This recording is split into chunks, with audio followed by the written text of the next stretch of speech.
मेरे गुरु पर आक्रमण करके उन्हें चुनौती देने के पश्चात यदि तुम मेरे समक्ष अपने पैर पर खड़े हो तो मात्र इसलिए कि मैं तुम में निहित महादेव वंश का अपमान नहीं करना चाहता। मैं यहां आपसे युद्ध करने के लिए नहीं आया हूं परशुराम जी। मैं यहां केवल आपके विचार जानने आया हूं महादेव के प्रति। मुझे इसका आभास है कि महादेव पे आक्रमण करना मेरी सबसे बड़ी भूल थी। मैं महादेव को समझ ही नहीं पाया, इसीलिए मैं आपके पास आया हूं उन्हें जानने के लिए। मेरे गुरु शुक्राचार्य के निर्देश अनुसार, क्योंकि आप महादेव के सबसे बड़े भक्त हैं। महादेव को तो समझ चुके हो तुम, किंतु इतना समझ लो अब भी कुछ भी नहीं समझा है तुमने।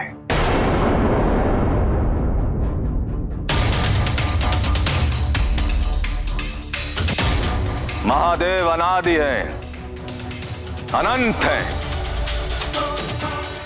महादेव को कोई भी किसी कार्य के लिए विवश नहीं कर सकता, किंतु यही वो महादेव हैं जिन्हें श्रद्धा से अर्पित एक बेल पत्र भी प्रसन्न कर सकता है। वो किसी भी नियम से बाधित नहीं है, परंतु वो किसी भी नियम का उल्लंघन नहीं करते। महादेव अपनी पत्नी को स्मृतिहीनता से एक क्षण में मुक्त करा सकते थे, परंतु उन्होंने प्रकृति के नियमों का उल्लंघन नहीं किया। उन्होंने माता पार्वती को अष्टांग योग के 7 चरण सिखाए।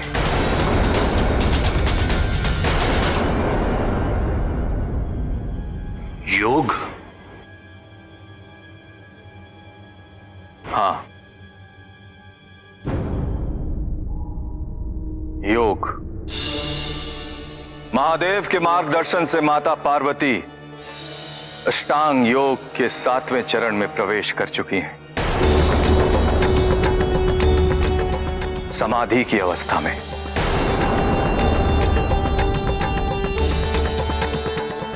अर्थात शीघ्र ही वो आदि शक्ति के रूप में प्रकट होने वाली हैं।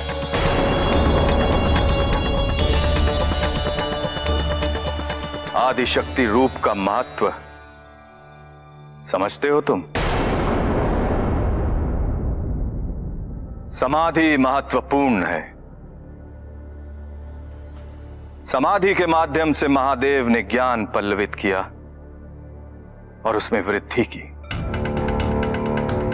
परंतु पिछली बार जब वो समाधि में लीन हुए, पिछली बार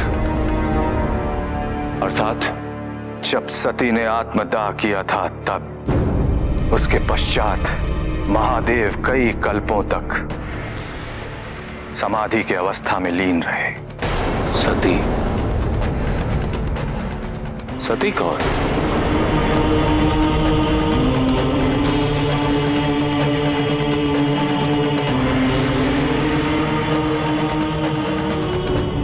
तुम्हारी बुद्धिमत्ता और ज्ञान का अधिमूल्यांकन कर चुका हूं मैं। मेरे पास तुम्हारी मूर्खता के लिए धैर्य नहीं है। जाओ, कहीं और जाकर अपने प्रश्नों का उत्तर ढूंढो।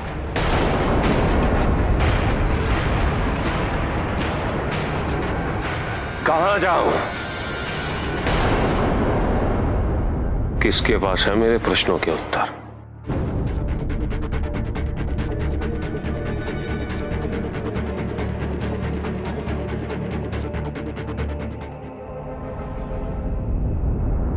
ऋषि मार्कंडे।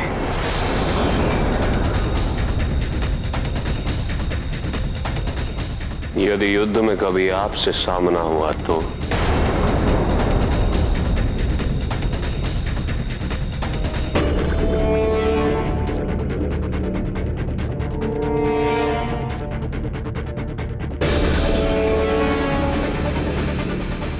वो क्षण क्षण कभी नहीं आएगा जलंधर। शीघ्र ही माता पार्वती को आत्मबोध होने वाला है और उसके पश्चात तुम ज्यादा समय तक नहीं जियोगे।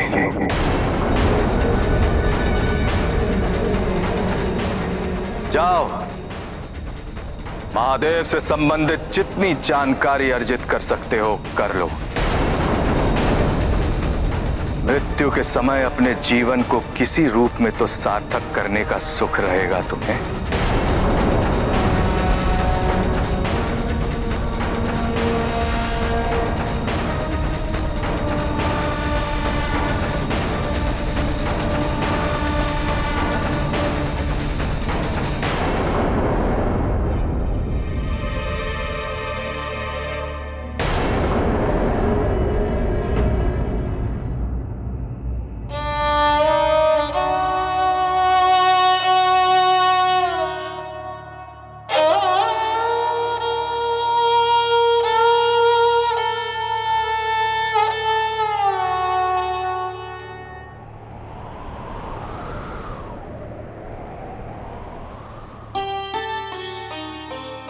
प्रभु, मेरे प्रभु आ रहे हैं। प्रभु आ रहे हैं। और सुनो सुनो, हमारे प्रभु आ रहे हैं। सुनो, हमारे प्रभु कैलाश आ रहे हैं।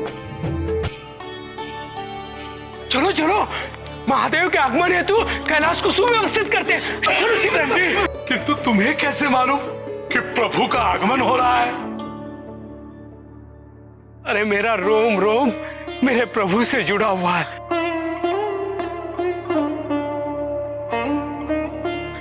अरे शीघ्र करो, कैलाश को सुरक्षित करो। जाओ जाओ। मेरे प्रभु आ रहे हैं।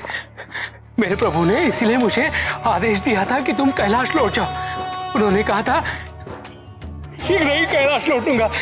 मेरे महादेव आ रहे हैं। मेरे प्रभु, अरे क्या करो, जल्दी करो, हमारे प्रभु आ रहे हैं।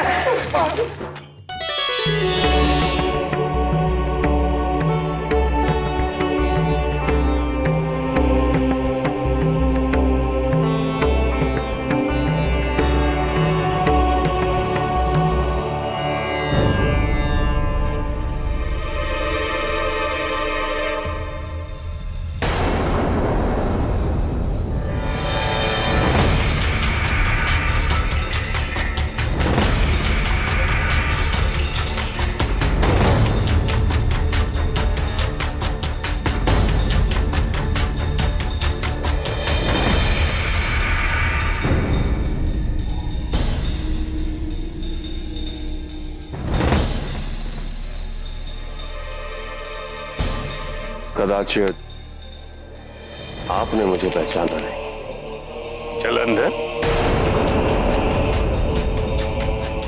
तुम्हें कौन नहीं जानता? महादेव को कई मूर्खों ने चुनौती दी, परंतु तुम तो मूर्ख नहीं हो। तब भी तुमने ऐसी मूर्खता की, इसलिए ऋषियों में तुम्हारा उल्लेख प्रायः होता रहता है। किंतु मुझे समझने में भूल मत करना। मैंने प्रणाम तुम्हें नहीं, तुम्हारे भीतर विराजमान महादेव के अंश को किया।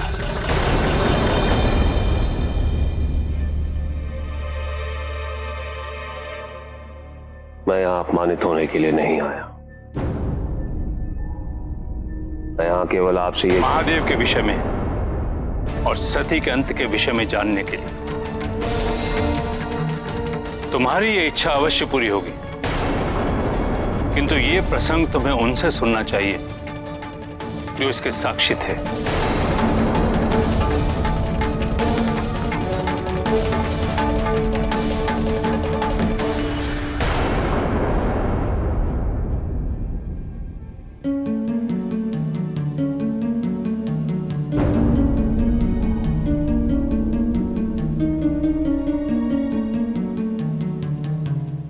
माता सती आदिशक्ति का रूप थी।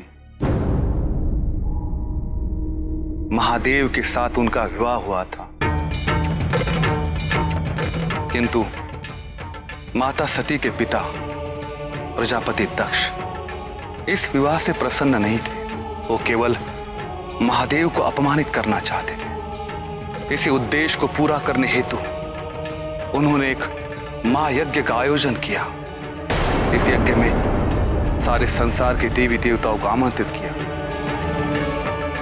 सिवाय महादेव और माता सती के।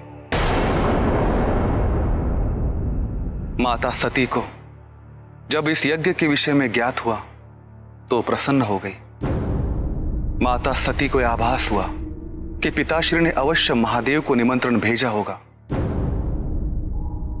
किंतु किसी कारणवश वो निमंत्रण कैलाश तक नहीं पहुंच पाया। सती को जब इस यज्ञ के विषय में ज्ञात हुआ तो प्रसन्न होकर महादेव की इच्छा विरुद्ध इस यज्ञ में पहुंच गई। देखिए, मैं आ गई, बिना निमंत्रण के भी आ गई। अब केवल इतना निवेदन है, मेरे स्वामी को भी निमंत्रण भेज दीजिए। पता करो किसने मेरे आदेश का उल्लंघन किया है। मैंने कहा था कि बिना निमंत्रण के यहां कोई प्रवेश ना करे। उस भांड से स्वांग की कला तुमने भली भांति सीख ली है, और आज तो भगवान विष्णु भी मेरे साथ। क्या बिगाड़ लेगा वो मेरा कपाली, पाखंडी, विचरण करने वाला वो मूर्ख? क्या सोचा, किस अपेक्षा पर तुम यहां चली आई कि तुम्हारे अनुरोध पर मैं उस पाखंडी को निमंत्रित करूंगा? कि प्रजापति दक्ष केवल महादेव से अपना प्रतिशोध लेना चाहते हैं। महादेव का अपमान वो सह नहीं पाए। यहाँ उपस्थित सभी देवी देवतागण, आप में से किसी को भी महादेव के अपमान से मुक्ति कभी नहीं मिलेगी। मैं अपने महादेव को नमन करते हुए स्वयं को, इस देह को इसी क्षण इसी अग्निकुंड में भस्मीभूत करती हूँ। और आत्मदाह कर उन्होंने अपने प्राण त्याग दिए।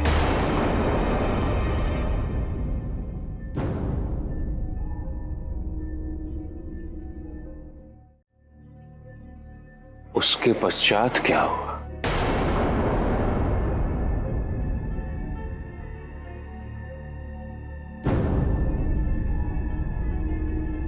ऋषिगण आपको भोजन अर्पित करना चाहते हैं। मुझे या शिवांश को? ठीक समझा आपने, किंतु इनकी यही इच्छा है, तभी ये कथा पूरी करेंगे। अवश्य। हर हर महादेव।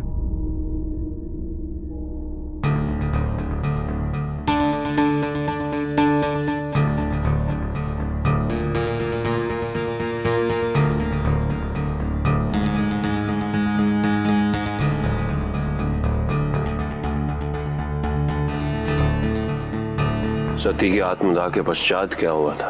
महादेव यज्ञ स्थल पर पहुंचे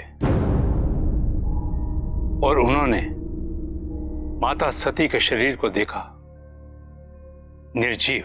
धूम दाना ना ना ना ना, धूम दाना ना ना ना ना, धूम दाना ना ना ना।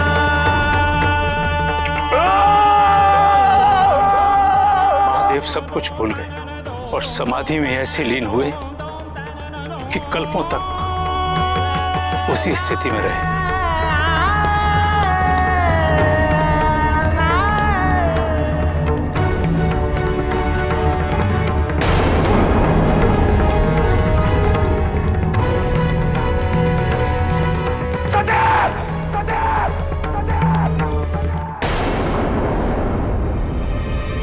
और फिर माता सती आदिशक्ति माता पार्वती के रूप में अवतरित हुई।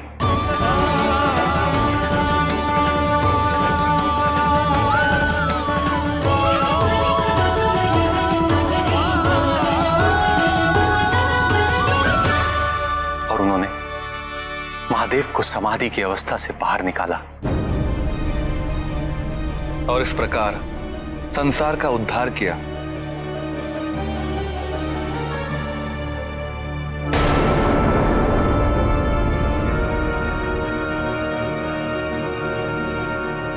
मेरे प्रस्थान का समय हो चला है।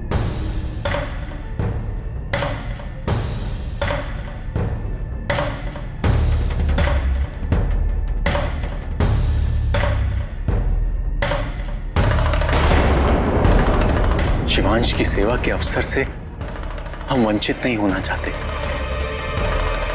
पता नहीं इसके उपरांत यह अवसर प्राप्त हो या ना हो।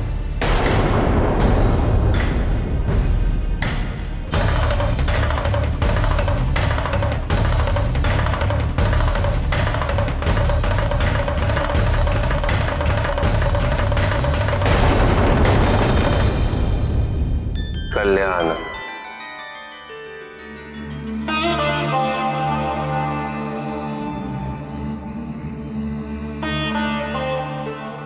नंदी, तुम्हें यह जानकर अत्यंत प्रसन्नता होगी कि तुम्हारी माता समाधि की अवस्था में प्रवेश कर चुकी है।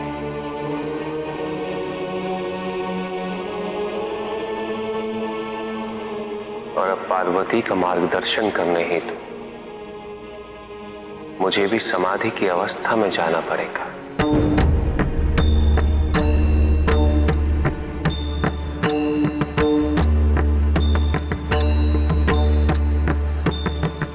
प्रभु, आपकी समाधि अवस्था में कृपया मुझे आपके सानिध्य में रहने की स्वीकृति दे दीजिए। अवश्य नंदी।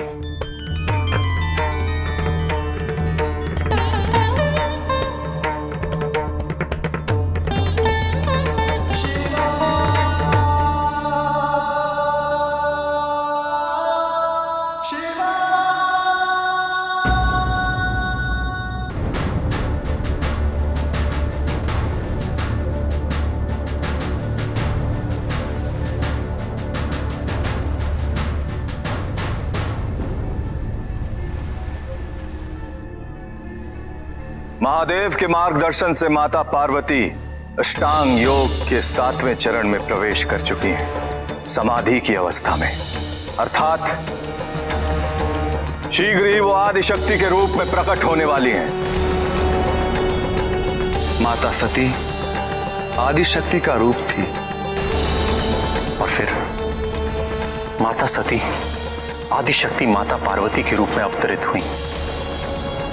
योग महादेव के मार्गदर्शन से माता पार्वती अष्टांग योग के 7वें चरण में प्रवेश कर चुकी हैं। समाधि के माध्यम से महादेव ने ज्ञान पल्लवित किया और उसमें वृद्धि की।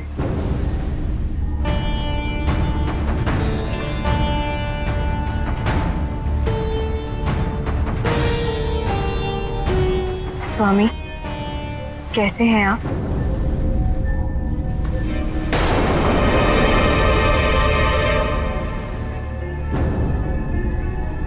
मेरा अस्त्र कहाँ? तैयार है। धारण करना चाहोगे?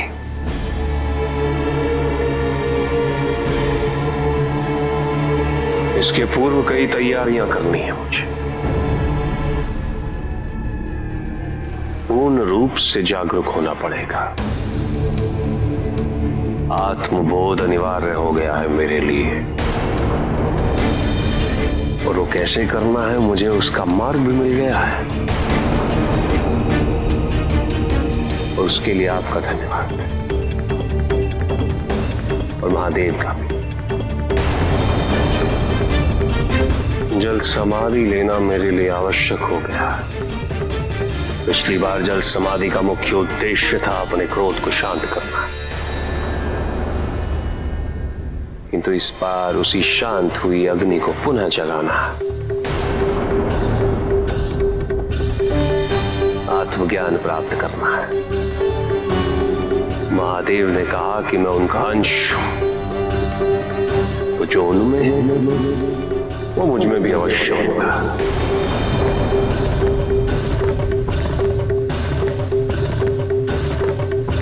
मुझे उस तत्व को जागृत करना होगा। अभी, अविलंब।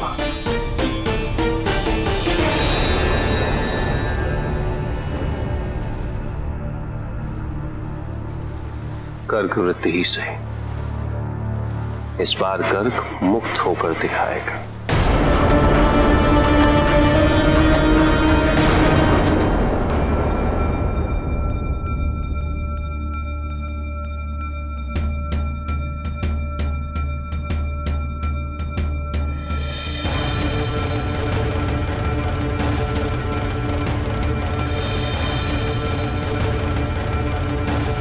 आत्मज्ञान प्राप्त करना है। महादेव ने कहा कि मैं उनका अंश हूं, तो जो उनमें है वो मुझ में भी अवश्य होगा।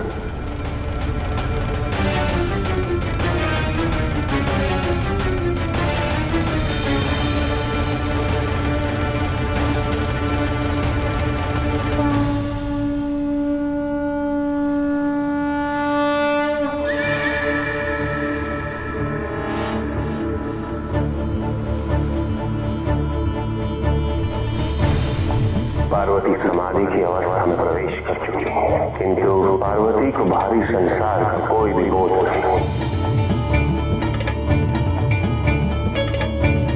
उसे इस चरण में सफल बनाने के लिए मुझे स्वयं समाधि की अवस्था में जाना होगा।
वृंदा का कथन पूर्णतः सत्य था। किसी के प्रति हमारी घृणा हमें उन्हीं के जैसा बना देती है, जैसे देवताओं के प्रति मेरी घृणा। मैं अपना वास्तविक स्वरूप भूलकर उनके जैसा बनने लगा था। उचित समय पर मुझे इसका आभास हो गया। धिक्कार है जलंधर, धिक्कार है कि तुमने अपने व्यक्तित्व की विशेषता के साथ इतना बड़ा समझौता किया। असुरराज, त्रिलोकाधिपति, नहीं, अब तुम्हें पुनः अपने वास्तविक स्वरूप में लौटना होगा, अविलंब।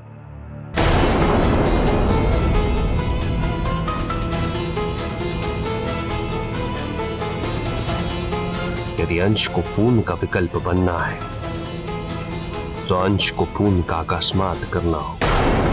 तत्पश्चात यदि जलंधर को महादेव का विकल्प होना है तो जलंधर को महादेव बनना होगा।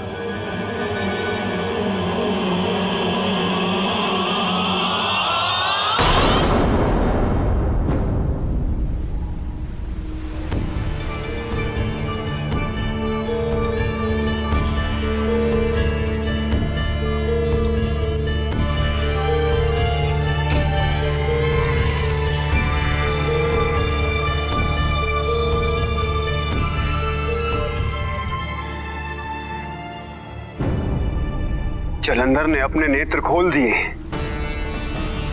अब वो शीघ्र ही असमादिष्ट होगा।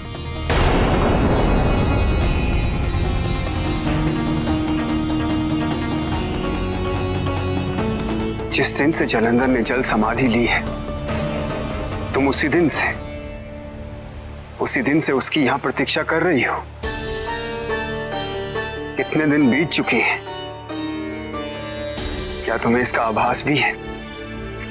जिस क्षण वो मुझसे दूर होते हैं, समय का चक्र थम जाता है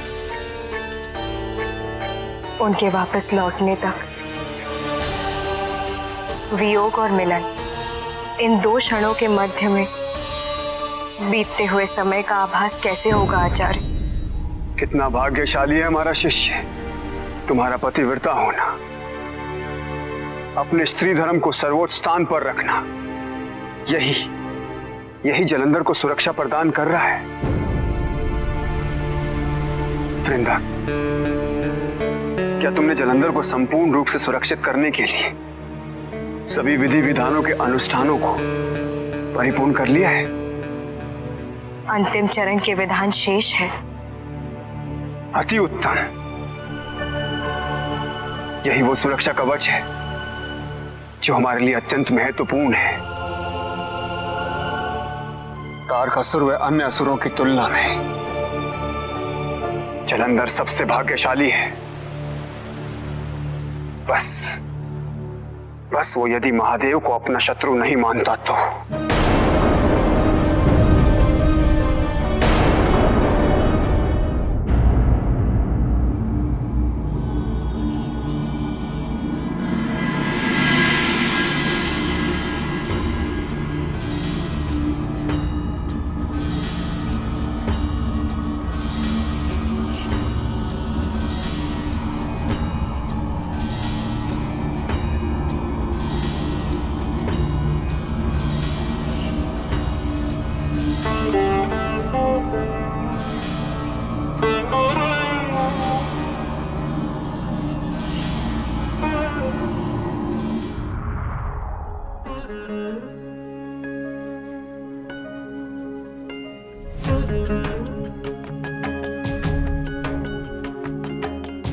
अहो भाग्य मेरा, आज मैं अपने महादेव को अपलक निहार पा रहा हूँ।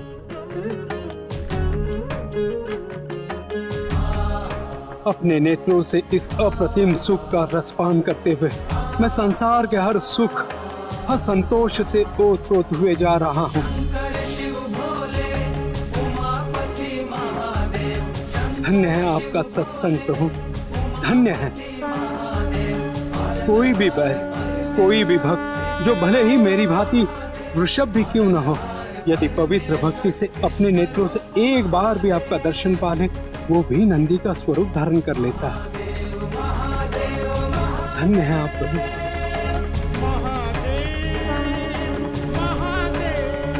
हर हर महादेव, हर हर महादेव।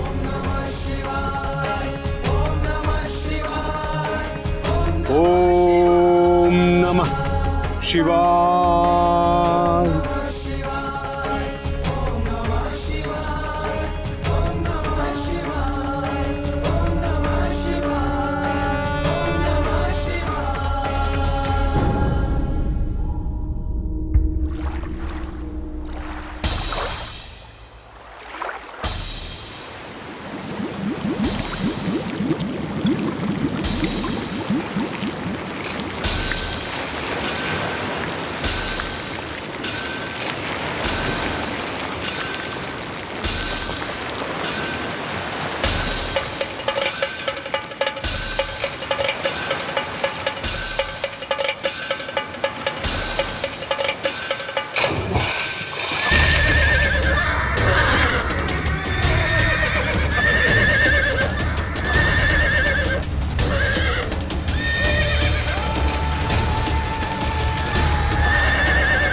तेजांश जलंधर तेजो में, महादेव क्रोधांश जलंधर महाप्रलय। महादेव तेजांश जलंधर तेजो में, महादेव क्रोधांश जलंधर महाप्रलय। त्रिभुवन त्रिलोक में त्रिपुरारी का अंश, अनुपम अनाहत प्रबल जलंधर के निर्धारक महादेव।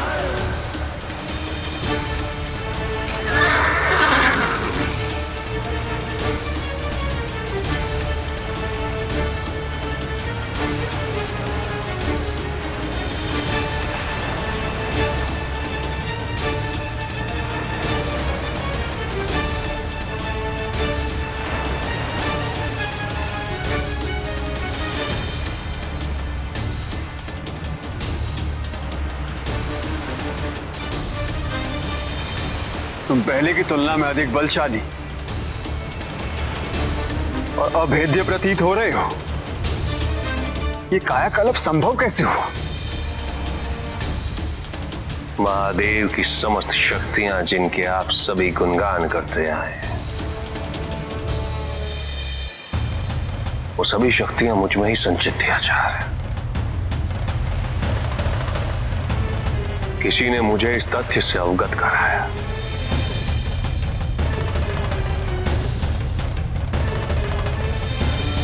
यदि मैं अपने भय से मुक्त हो जाऊं तो मैं उन सभी सुप्त शक्तियों को जागरूक कर सकता हूं।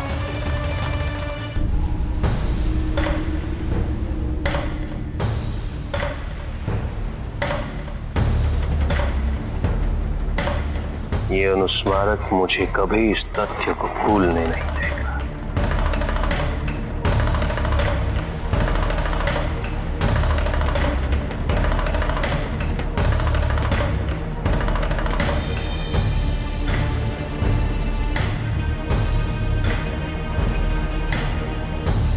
आचार्य,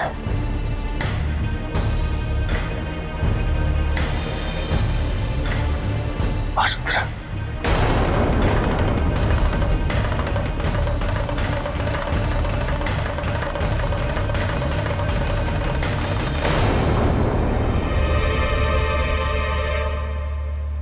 अपने शत्रु को अचंभित करने का यही उचित समय है।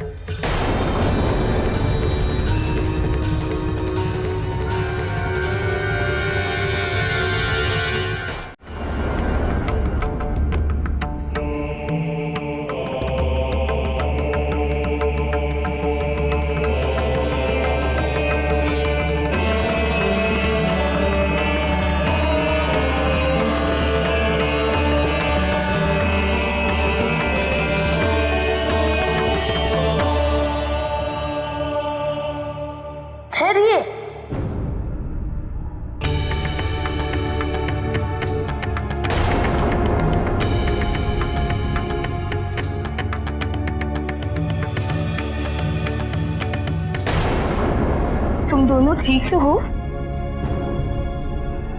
महादेव कहाँ है? पिताजी कैलाश हेतु प्रस्थान कर चुके हैं।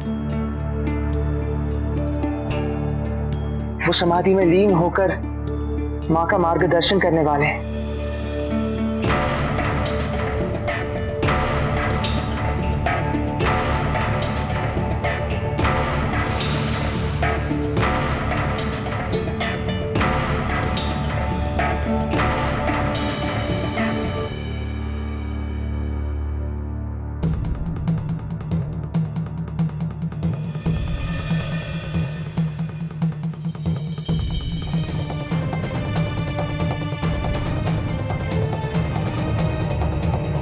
क्या देख रहे हो गणेश?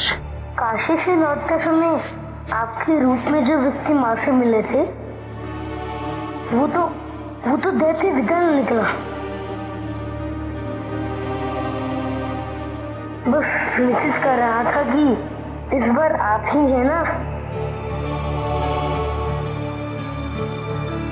देखो गणेश, हमारी पुत्री स्कंदरा में अपनी तपस्या के समापन की ओर अग्रसर है और हम उसके पिता उसके उसी संपूर्ण रूप को देखने के लिए व्याकुल हैं। और फिर पुत्र, क्या इस पिता की पीड़ा तुम्हें एक दैत्य की पीड़ा प्रतीत होती?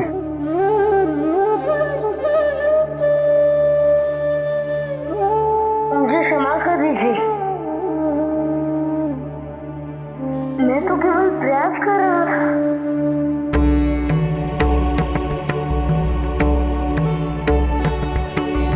पिताजी के आदेश अनुसार इस कंदरा में प्रवेश करना वर्जित है। मां की साधना में कोई भी विघ्न उत्पन्न नहीं होना चाहिए, इसलिए हम भी अधिक सचेत हैं। और अब जबकि वो अपने उद्देश्य के इतने समीप है, तो हम ये नहीं चाहते कि कोई अवरोध उत्पन्न हो। केवल पिताजी ही हैं जो मां को उनके संपूर्ण रूप में इस कंदरा से बाहर ला सकते हैं।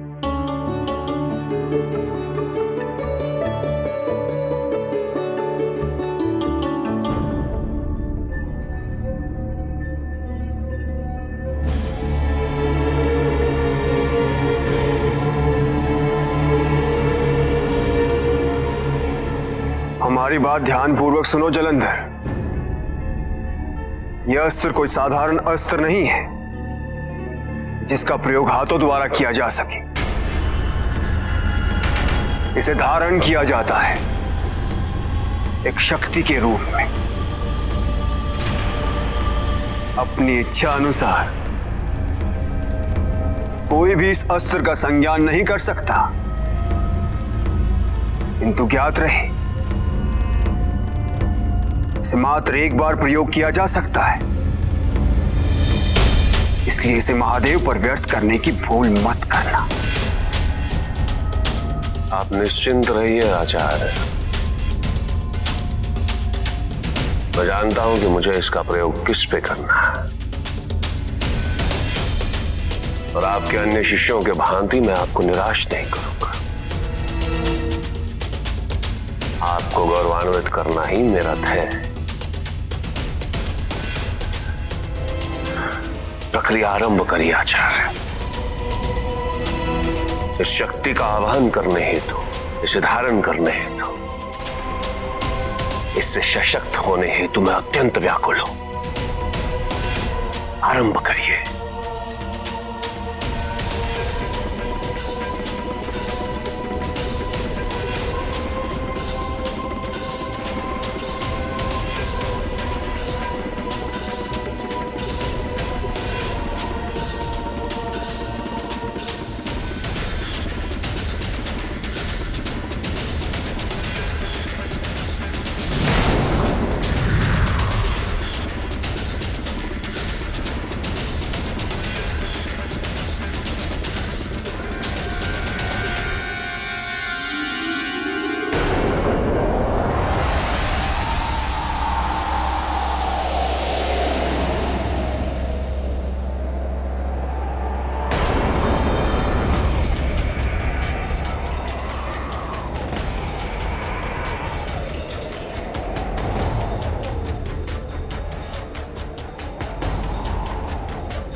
नाना नानी, आप विश्राम कीजिए, हम दोनों हैं ना।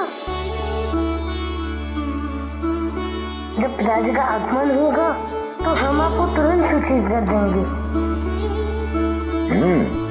उचित है। हम प्रतीक्षा करेंगे।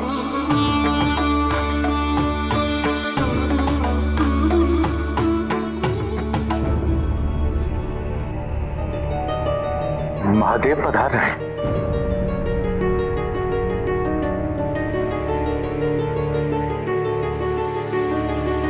पार्वती की समाधि पूर्ण।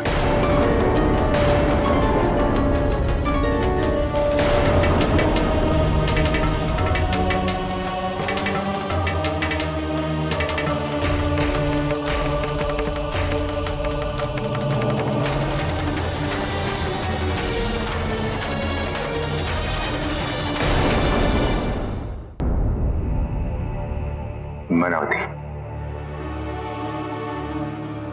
लगता है वो क्षण आ गया जिस क्षण की प्रतीक्षा न जाने कितने वर्षों से कर रहे थे।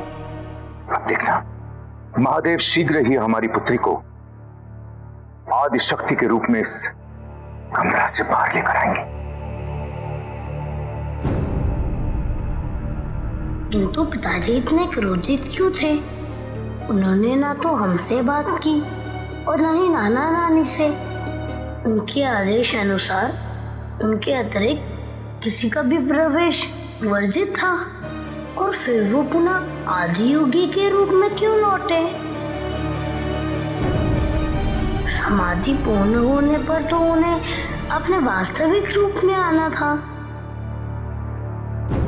कहीं वो